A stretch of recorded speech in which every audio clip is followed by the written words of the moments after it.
Hello दोस्तों, कैसे हैं आप सब लोग। सिविल सर्विसेज हब पर एक बार फिर से आपका स्वागत है। दोस्तों, आज के टू द पॉइंट सेक्शन में हम डिस्कशन करेंगे भारत के नियंत्रक और महालेखा परीक्षक की, जिसे शॉर्ट फॉर्म में सीएजी कहा जाता है। तो चलिए शुरू करते हैं। दोस्तों, आपको अपने इस नाम के बारे में पहले तो सुना ही होगा, जिसे कि सीएजी के नाम से पुकारा जाता है। Comptroller and auditor general of India इन्हें कहा जाता है, और इसको शॉर्ट फॉर्म में सीएजी के नाम से पुकारा जाता है। हिंदी में इसे भारत के नियंत्रक एवं महालेखा परीक्षक के नाम से जाना जाता है। दोस्तों, भारत का जितना भी अकाउंट्स का काम होता है, उन्हें ऑडिट का काम होता है, वो एक सरकारी जितने भी डिपार्टमेंट्स होते हैं उनके अकाउंट्स और उनके ऑडिट का काम सीएजी करता है। सीएजी के द्वारा जो काफ़ी अच्छे तरीके से परफॉर्मेंस दिया जाते हैं, और सरकार के द्वारा कुछ भी अगर घपले किए जाते हैं अकाउंट्स को लेकर, या जो सरकार का जो फंड अलॉट होता है किसी भी डिपार्टमेंट को, उस फंड का अगर मिसयूज़ होता है तो उसके लिए control controller and auditor general जो हैं भारत के नियंत्रक और महालेखा परीक्षक हैं, कैग जिसे शॉर्ट फॉर्म में कहा जाता है, वो जिम्मेदार होते हैं। वही इसकी ऑडिट करते हैं, और ऑडिट करके जो सही तरीके से काम हुआ है या नहीं हुआ है उसके बारे में बताते हैं। तो आज के वीडियो में हम चर्चा करेंगे इसी कैग के बारे में, और जानेंगे कि इसकी स्थापना किस उद्देश्य से की गई है, किस तरीके से ये कार्य करता है, और संविधान में जो इसकी उपस्थिति है वो किस प्रकार से व्यवस्थित की गई है। तो आइए शुरू करते हैं आज का टू द पॉइंट सेक्शन। दोस्तों, सबसे पहले ये समझते हैं कि जो भारत के नियंत्रक और महालेखा परीक्षक हैं वो भारत की सबसे महत्वपूर्ण अधिकारियों में से एक हैं। वे ऐसे व्यक्ति हैं जो ये देखते हैं कि संसद के द्वारा जो भी खर्चे, जो भी फंड्स अलॉट किए जाते हैं उनको अधिक सीमा में खर्च तो नहीं किया गया है, या जो भी खर्च किया गया है उसे सही तरीके से या निर्धारित मदों के अनुसार ही खर्च किया गया है। कुल मिलाकर जो भी सरकार फंड रिलीज करती है, उस फंड का जो भी यूज़ होता है वो प्रॉपर तरीके से हुआ है कि नहीं, इसका ये देखने का काम कैग का है। और प्रॉपर यूज़ होने के साथ साथ उसका एकदम राइट यूज़ हुआ है कि नहीं, वो भी देखने का काम जो है वो कैग के द्वारा ही किया जाता है। कैग भारत के संविधान के तहत एक स्वतंत्र प्राधिकरण के रूप में स्थापित किया गया है। यह भारतीय लेखा परीक्षा और लेखा विभाग का प्रमुख है, और सार्वजनिक क्षेत्रों का जो प्रमुख संरक्षण है वो भी इसी के द्वारा ही किया जाता है। इसी के द्वारा जो है सभी डिपार्टमेंट्स की ऑडिट का प्रोसेस किया जाता है। तो इस तरीके से ये संस्था बहुत ही इंपॉर्टेंट है। इस संस्था के माध्यम से संसद और राज्य विधानसभाओं के लिए सरकार और अन्य सार्वजनिक प्राधिकरणों की जवाबदेही सुनिश्चित की जाती है, और यह जानकारी जन साधारण को दी जाती है। हर साल जो कैग की रिपोर्ट होती है वो पार्लियामेंट के पटल पर रखी जाती है, और उनको बताया जाता है कि कैग की जो रिपोर्ट है वो क्या कहती है, और किस प्रकार से जो पूरे वर्ष जो अन्य डिपार्टमेंट्स हैं उन्होंने कार्य किया है। आइए जानते हैं कैग के बारे में कुछ सामान्य जानकारी। क्या महालेखाकार का कार्यालय जो है वो 1858 में स्थापित किया गया था। ठीक उसी वर्ष जब अंग्रेजों ने ईस्ट इंडिया कंपनी से भारत का जो प्रशासनिक नियंत्रण है वो अपने हाथ में ले लिया था। इसके अलावा वर्ष 1860 में सर एडवर्ड ड्रमंड को पहले ऑडिटर जनरल के रूप में रिक्रूट किया गया था। दोस्तों, ध्यान रखिएगा, सन 1860 में पहला जो ऑडिटर जनरल है उसे रिक्रूटमेंट किया गया था, जिन्हें एडवर्ड ड्रमंड के नाम से जाना जाता है। इसके कुछ समय बाद भारत के महालेखा परीक्षक को भारत सरकार का लेखा परीक्षक और महालेखाकार कहा जाने लगा। इसके अलावा वर्ष 1866 में इस पद का नाम बदलकर नियंत्रक महालेखाकार परीक्षक कर दिया गया, और वर्ष 1884 में इसे भारत के नियंत्रक और महालेखा परीक्षक के रूप में नामित किया गया। भारत सरकार के अधिनियम 1919 के तहत महालेखा परीक्षक को सरकारी नियंत्रण से मुक्त कर दिया गया, क्योंकि इस पद पर वैधानिक दर्जा दिया गया था। दोस्तों, आप देखेंगे कि जो ये गवर्नमेंट डिपार्टमेंट्स की ऑडिट का काम इनको दिया गया था, और ये ऑडिट के चलते अगर इनके ऊपर किसी भी प्रकार का पॉलिटिकल प्रेशर होता है, किसी भी तरीके के जो बेनिफिट के चलते अगर वो इस प्रकार की कार्रवाई करते हैं, तो इसलिए वो उनका जो डिसीजन है, उनकी जो छानबीन है, उनके प्रभावित होने की काफ़ी संभावना रहती है। तो इसीलिए इसे एक सरकारी नियंत्रण से मुक्त संस्था बनाया गया है, और वैधानिक दर्जा भी प्रदान किया गया है। भारत सरकार के अधिनियम 1935 ने संघीय ढांचे में प्रांतीय लेखा परीक्षकों के लिए प्रावधान करके महालेखा परीक्षक के पद को और शक्तियाँ दी हैं। इस अधिनियम में नियुक्ति और सेवा प्रक्रियाओं का भी उल्लेख है। भारत में महालेखा परीक्षक के कर्तव्यों का संक्षिप्त विवरण भी दिया गया है। वर्ष 1936 में लेखा और लेखा परीक्षा आदेशों ने महालेखा परीक्षक के उत्तरदायित्वों और लेखा परीक्षा के कार्यों का प्रावधान किया गया था। इंडियन अकाउंट्स सर्विसेज जो होती हैं, भारतीय लेखा परीक्षा है, तो उसमें जो अधिकारियों का पदस्थापन होता है वो इसी के अंतर्गत होता है।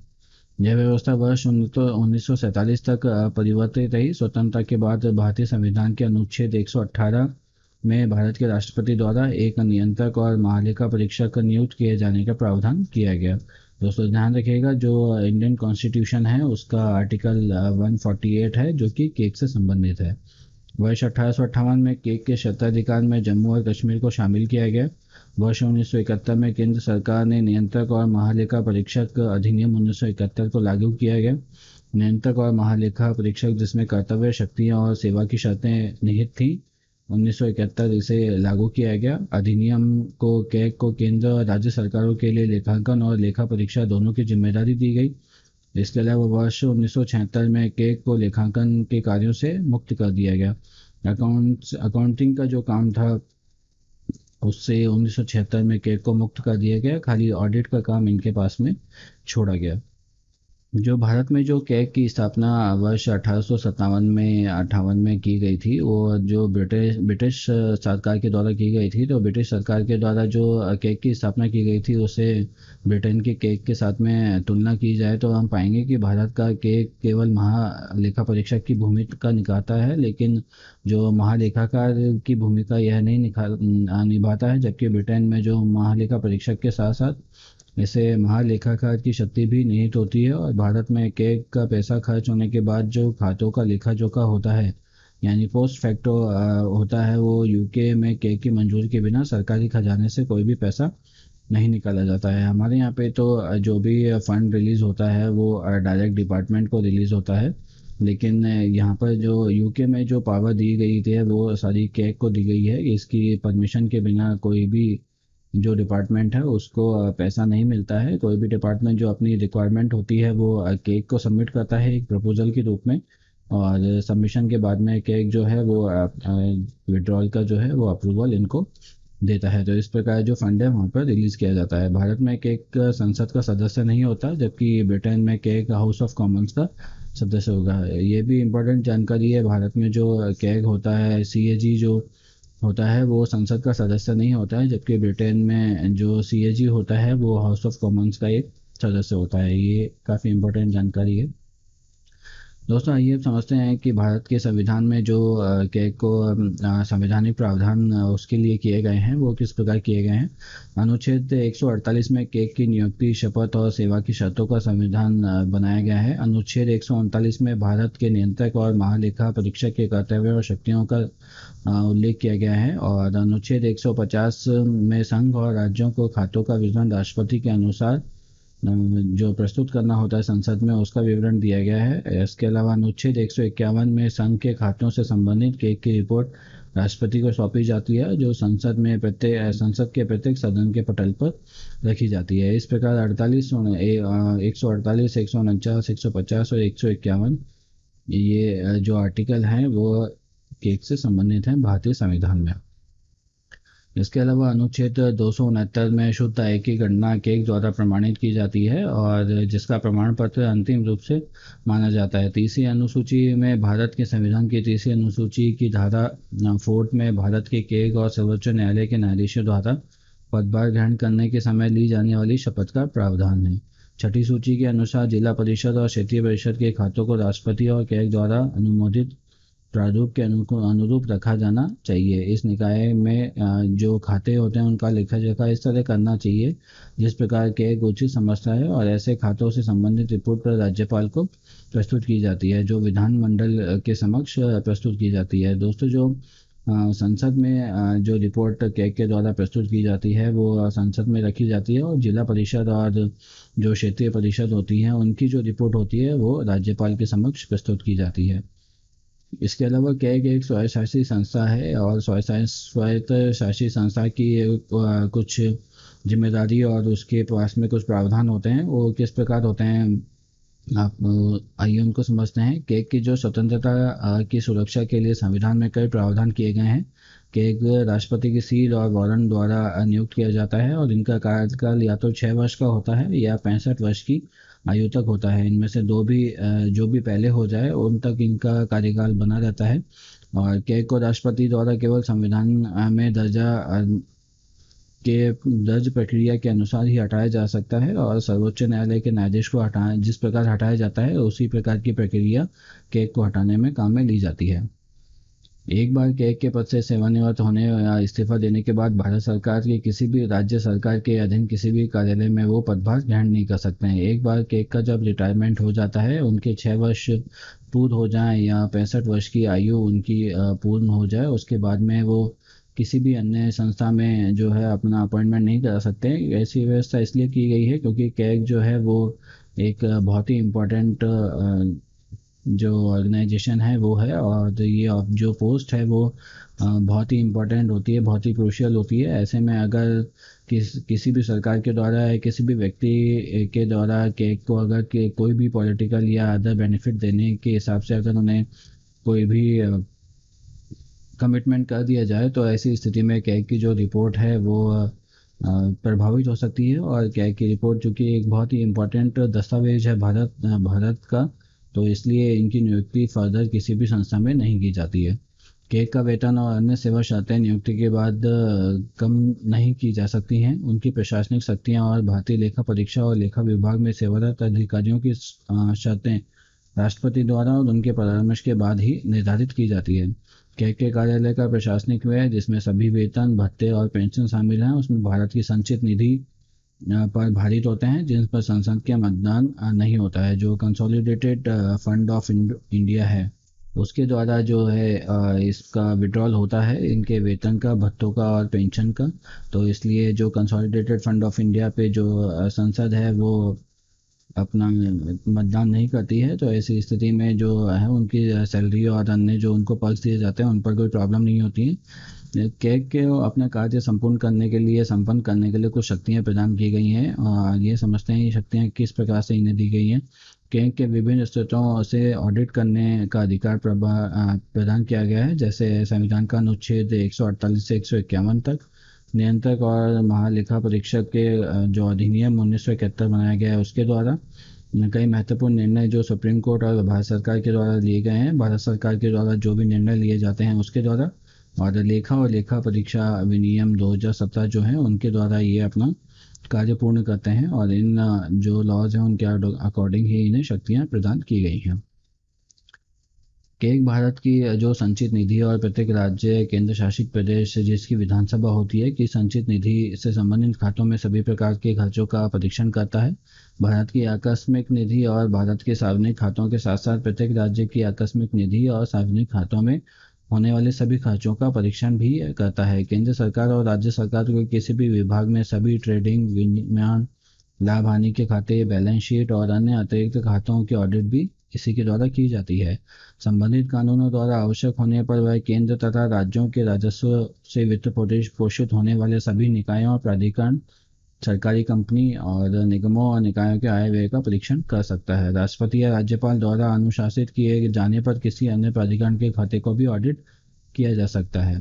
केंद्र और राज्यों में खाते जिस प्रारूप में रखे गए हैं उसके संबंध में राष्ट्रपति को सलाह दी जा सकती है। केंद्र के खातों से संबंधित सभी ऑडिट रिपोर्ट को राष्ट्रपति को सौंपी जाती है जो संसद के दोनों पटलों पर रखी जाती है। किसी राज्य के खाते से संबंधित अपनी ऑडिट रिपोर्ट राज्यपाल को सौंपता है जो राज्य विधानमंडल के समक्ष रखी जाती है। संसद की लेखा समिति जो होती है, पब्लिक अकाउंट्स कमेटी होती है, जिसे शॉर्ट फॉर्म में पीएसी कहा जाता है, के मार्गदर्शन, मित्र और सलाहकार के रूप में भी यह कार्य करता है। जो पब्लिक अकाउंट्स कमेटी होती है वो जो केक से है वो सहायता प्रदान कर सकती है। जो भी स्टेट का जो भी अकाउंट तैयार होता है वो राज्यपाल को सौंपा जाता है, और जो देश का होता है वो राष्ट्रपति को सौंपा जाता है। और इसी प्रकार जो कैग होता है वो सरकार के कंट्रोल के अंदर आने वाले कोई किसी भी गवर्नमेंट ऑफिस या डिपार्टमेंट की छानबीन कर सकता है। और इसके अलावा राज्यपाल अगर कहे या राष्ट्रपति अगर कहे तो वो किसी अन्य डिपार्टमेंट की छानबीन भी कर सकता है, उसकी ऑडिटिंग का काम भी कर सकता है। दोस्तों आइए समझते हैं अब जो केग और पब्लिक अकाउंट्स कमेटी जिसे पीएसी कहा जाता है उसमें क्या समानता है और ये किस प्रकार आपसी सहयोग से कार्य करते हैं। लोक सेवा समिति भारत सरकार अधिनियम 1919 के तहत गठित की गई एक स्थायी संसदीय समिति है। केग की ऑडिट रिपोर्ट केंद्र और राज्य के लोक से लेखा समिति को सौंपी जाती है। इसके अलावा विनिमय खातों और वित्त खातों और सार्वजनिक क्षेत्र के उपक्रमों पर ऑडिट रिपोर्ट की जांच लेखा समिति द्वारा की जाती है। केंद्रीय स्तर पर इन रिपोर्टों को केग द्वारा राष्ट्रपति को प्रस्तुत किया जाता है जो संसद के दोनों पटलों पर रखी जाती है। केग सबसे जरूरी मामले की एक सूची तैयार करके लोक सेवा समिति को सौंपता है। केग कभी कभी राजनेताओं और सरकारी अधिकारियों के विचारों की व्याख्या और अनुवाद भी करता है। केग यह देखता है कि उसके द्वारा प्रस्तावित सुधारात्मक कार्रवाई की गई है क्या नहीं। यदि नहीं तो इस मामले में लोक लेखा समिति के पास में वो अपना पक्ष भेज सकता है और आवश्यक कार्य की अनुमति वो ले सकता है। केक जो होता है जो कोई भी इम्पोर्टेंट अगर डिसीजन अकाउंट्स को लेकर लेना होता है या भारत के जो अकाउंट हैं उनको लेकर अगर लेना होता है तो वो डायरेक्शन जो है वो पीएससी को दे सकता है। अगर उनका फुलफिलमेंट अगर नहीं होता है इसके द्वारा जो सुझाव दिए गए थे उनको अगर इम्प्लीमेंट नहीं किया जाता है तो वो पीएससी को अपनी एक रिपोर्ट वापस से भेजकर उन्हें इस सुझावों को इम्प्लीमेंट कराने के लिए बाध्य करा सकता है। दोस्तों केक के कार्य को करने के लिए कुछ चुनौतियां भी अवेलेबल हैं तो किस प्रकार ये चुनौतियां सामने आती हैं उनको देखते हैं। वर्तमान समय में सरकारी ऑडिट करना जटिल होता है क्योंकि भ्रष्टाचार और प्रशासन में खामियों को पता लगाना आसान नहीं होता। इसलिए केंद्र और राज्य सरकार पर कड़ी नज़र रखने के साथ ही केग अब कई सार्वजनिक निजी सहभागी जो परियोजना है उनका ऑडिट भी करता है। पीपीपी मॉडल पर जो गवर्नमेंट का जो वर्किंग चलता है उसकी ऑडिट भी केक के द्वारा आजकल की जाती है। इसके अलावा केक की नियुक्ति के लिए कोई मापदंड या प्रक्रिया संविधान या कानून में निर्धारित नहीं की गई है। केक की जो नियुक्ति है वो राष्ट्रपति के द्वारा डायरेक्ट की जाती है और कार्यपालक को यह शक्ति दी गई है कि वह अपनी पसंद से किसी व्यक्ति को केक के रूप में नियुक्त कर सके। यह विश्व में प्रचलित तरीकों के साथ मेल नहीं खाता है। भारत में ही ऐसा एक जो है वो डिसीजन लिया जाता है केक को लेकर। बाकी जो अन्य जगह पर केक की जो नियुक्ति है इस प्रकार से जो बड़े अधिकारी की नियुक्ति है उसकी नियुक्ति एक प्रोसेस के तहत की जाती है। केक को किसी सरकारी कार्यालय का निरीक्षण करने और किसी भी खाते को मांगने का अधिकार है लेकिन व्यावहारिक तौर पर ऐसा नहीं हो पाता है।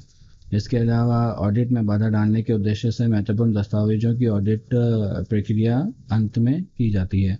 आरटीआई अधिनियम 2005 के तहत नागरिकों के एक महीने के भीतर जानकारी प्राप्त करने के अधिकारों की तरह ऑडिटर को भी 7 दिन के भीतर प्राथमिकता के आधार पर रिकॉर्ड उपलब्ध किए जाने चाहिए। ऐसा नहीं होने की स्थिति में संबंधित विभाग के प्रमुखों को उनकी वजह का स्पष्टीकरण देना चाहिए। वर्ष 2015 में संसद और राज्य के केंद्र शासित प्रदेशों के विधानमंडलों ने लोक लेखा समिति के अखिल भारतीय सम्मेलन में केक को पूर्ण स्वायत्तता और लोक लेखा समिति का सदस्य बनाए जाने पर चर्चा की थी जैसा कि यूके और ऑस्ट्रेलिया में व्यवस्था की गई है। हालांकि भारतीय संविधान केक को 6 साल का कार्यकाल प्रदान किया गया है लेकिन 65 वर्ष की उम्र की शर्त इनके वास्तविक कार्यकाल की अवधि को कम कर सकती है। कार्यकाल कम होने पर नेतृत्व निरंतरता और विशेषज्ञता की कमी के कारण संस्था में स्वतंत्र और उचित कामकाज में बाधा उत्पन्न हो सकती है। अंतर्राष्ट्रीय स्तर पर यूके और केग और अमेरिका के नियंत्रक महाप्रबंधक का कार्यकाल 10 से 15 वर्ष का होता है।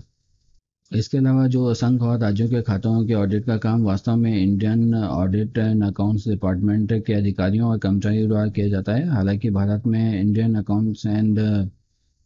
Indian audit and accounts department के कार्यों की वैधानिक मान्यता नहीं दी गई है जैसा कि यूके के राष्ट्रीय लेखा परीक्षा कार्यालय में होता है। आईटी एक्ट की तर्ज पर आईए एंड एडी को संवैधानिक निकाय के रूप में मान्यता देने और शक्तियां प्रदान करने से ऑडिट की गुणवत्ता में सुधार होगा तथा आईए और एडी के अधिकारियों और कर्मचारियों द्वारा किए गए कार्यों की विश्वसनीयता भी बढ़ेगी। तो दोस्तों इस प्रकार से जो कई सुझाव हैं वो केक के इम्प्रूवमेंट के लिए दिए गए हैं जिनमें से कुछ ही हैं जिन्हें अभी तक माना गया है। इसके अलावा पूर्व जो केक विनोद राय द्वारा कुछ सुझाव दिए गए थे, एक कमेटी बनाई गई थी जिसमें केक के दायरे में सभी सार्वजनिक और निजी जो सहभागी हैं पीपीपी मॉडल के अंतर्गत जो चल रहे हैं पंचायती राज संस्थान है और सरकार द्वारा वित्त पोषित संस्थान है उन सबको लेना चाहिए। 1971 के केग एक्ट में संशोधन किया जाना चाहिए ताकि शासन में बदलाव से तालमेल हो सके। नया केक चुनने के लिए मुख्य सतर्कता आयोग के चयन की तरह कॉलेजियम जैसा तंत्र बनाया जाना चाहिए। इसके अलावा जो वर्किंग का प्रोसेस है वो उसमें केक में बदलाव करने की कुछ ज़रूरतें हैं जिनका उल्लेख यहाँ पर किया गया है। इसमें हालांकि समय से कुछ ऑडिट के दौरान नुकसान के बढ़े हुए अनुमानों या भारी आंकड़ों के कारण केक की काफ़ी आलोचना हुई है। इस तरह के आरोपों से बचने के लिए केक को कठोर मानकों का अनुपालन करना चाहिए ताकि ऑडिट की जो अखंडता है वो भारी विचारों से प्रभावित नहीं हो सके। इसके अलावा सरकारी धन और सार्वजनिक वस्तुओं का बड़े पैमाने पर जो दुरुपयोग होता है उसके लिए उसको रोकने के लिए भी कैग को वर्क करना चाहिए और इसे रोकने के लिए कैग को अपने ऑडिट तंत्र में बदलाव करना चाहिए। कैग के सतत विकास लक्ष्यों का ऑडिट करने और जीएसटी के कार्यान्वयन जैसे मुद्दों की जांच के लिए भी तैयार किया जाना चाहिए। बिग डेटा क्रांति के मद्देनजर कैग ने वर्ष 2016 में बिग डेटा मैनेजमेंट पॉलिसी के साथ काम किया और दिल्ली में डेटा मैनेजमेंट एंड एनालिटिक्स के लिए केंद्र की भी स्थापना की। कैग के संयुक्त राष्ट्र मुख्यालय का सफलतापूर्वक ऑडिट किया जिसमें विभिन्न जटिल कार्य शामिल थे। यह भारत के केक की विश्वसनीयता को दर्शाता है। तो इस प्रकार जो केक के कुछ इम्पोर्टेंट इसमें इम्प्रूवमेंट हैं उनकी बात यहाँ पर की गई है जिसे कर जो केक की विश्वसनीयता है और उसे बढ़ाया जा सकता है। कुल मिलाकर केक एक भारत का बहुत ही इम्पोर्टेंट जो डिपार्टमेंट है और ऑफिसर है वो कहलाता है, लेकिन इसके वर्किंग का जो प्रोसेस है कहीं ना कहीं पॉलिटिकली दबाव में रहता है और उसे प्रभावित भी किया जाता है। तो इस प्रभाव को हमें नगण्य करना चाहिए जिस प्रकार कैग जो है वो स्वतंत्रता पूर्वक अपने कार्य को पूर्ण कर सकें और देश में जो भ्रष्टाचार प्रशासन में फैला हुआ है उसे कम करने में मदद कर सकें। और केक के द्वारा कई विश्वसनीय कार्य भी किए गए हैं जैसे 2G स्पेक्ट्रम को लेकर इनके जो खुलासा किया था वो था, और जो कोल ब्लॉक्स को लेकर जो घोटाला हुआ था वो भी उनका खुलासा भी कैग के द्वारा किया गया था। काफ़ी सारी ऐसी जो चीज़ें हैं वो कैग की रिपोर्ट में निकल कर आती हैं जिनमें कोई भ्रष्टाचार अगर हुआ होता है तो कैग के ऑडिट के द्वारा उसका पता चल जाता है। लेकिन जैसे ही कैग एक जो कि पॉलिटिकली इनका अपॉइंटमेंट होता है तो जो सरकार जो वहाँ पर रहती है उनके द्वारा इनका अपॉइंटमेंट किया जाता है और उस सरकार के रहते जो बेनिफिट है वो उस सरकार को मिलता है और इस प्रकार की कोई भी जानकारी सामने आने पर जो है उसे लीक होने से बचा दिया जाता है। तो इस प्रकार की स्थिति केक को लेकर बनती है जिसे कि हमें रोकना चाहिए और केक की जो गुणवत्ता है उसको बनाए रखने की ओर कार्य करना चाहिए। तो दोस्तों ये था आज की टू द पॉइंट में केक के संबंध में संपूर्ण जानकारी। ये आशा है ये वीडियो आपको पसंद आया होगा। अगर ये वीडियो आपको पसंद आया है तो इसे लाइक कीजिएगा और साथ ही जो अभी तक के हमारे केक जितने भी बने हैं उन केक्स की लिस्ट यहाँ पर दी गई है, इसे भी आप ध्यान में रखिएगा। जो अभी लेटेस्ट जो हमारे केक अवेलेबल हैं वो गिरीश चंद्र मुर्मुरी हैं जो अभी 2020 में इनका पदस्थापन अभी हुआ है, यही अभी है। इसके पहले राजीव महिषी हमारे कैग हुआ करते थे। तो इस प्रकार की जानकारी को भी आप ध्यान में रखिएगा।